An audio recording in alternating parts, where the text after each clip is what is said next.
راتوں کو اٹھنا، یہ اصل روح ہے اس کام کی جان۔ اللہ تعالیٰ نے حضور صلی اللہ علیہ وسلم کو رسول بنا کر بھیجا تو شروع ہی میں سورہ مدثر اور سورہ مزمل اتاری۔ دوسری وہی سورہ مزمل اور سورہ مدثر کی ہے، اور اس میں حضور کو کیا فرمایا؟ یا ایھا المزمل قم اللیل الا قلیلا۔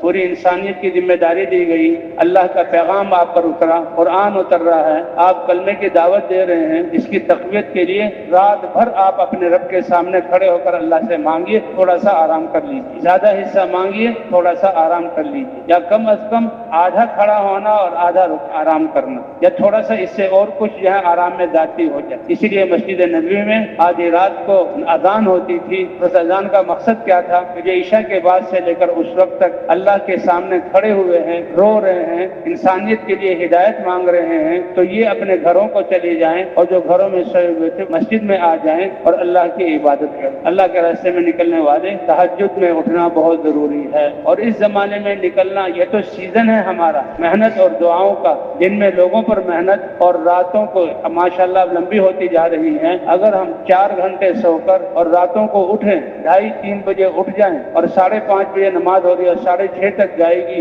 4 گھنٹے ہمیں ملیں گے اللہ سے راز و نیاز کی۔ رات کو کیا کر نیند پوری ہو چکی، یہ تو پوستی پن ہے کہ سوتے سوتے بھی تھک جائیں۔ رات کے وقت کو ہم لایانی میں لگائیں۔ اللہ فرمانے نیند کو تمہاری آرام کی چیز بنایا، اور نیند کا وقت رات ہم نے بنائی۔ کتنا بڑا نظام کہ سورج جیسے اللہ تعالیٰ نور کو پیچھے لے جا کر اندھیرے کی چادر تم پہ تانتے ہیں، اور چاند اور ستاروں سے تمہارے آسمان کو مزین کر دیتے ہیں، اور ماحول میں ایک خاموشی طاری کر دیتے ہیں تاکہ اپنے رب سے تم مناجات میں لگ جاؤ۔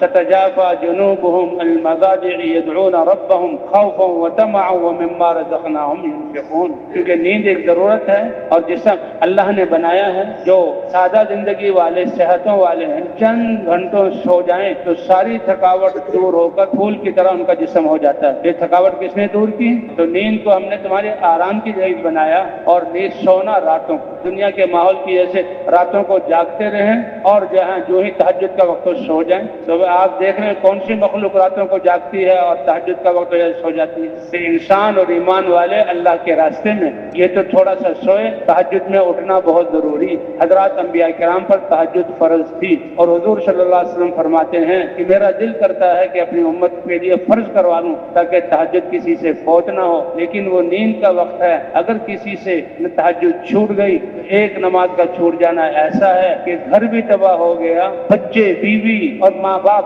سب تباہ ہو گئے، کاروبار بھی ختم ہو گیا، اور اکیلا کھڑا رہا۔ اس لیے بھائی ہم اس بات کا راتوں کو اٹھنا اور اللہ سے مانگنا کریں گے بھائی، اس کا اہتمام انشاءاللہ۔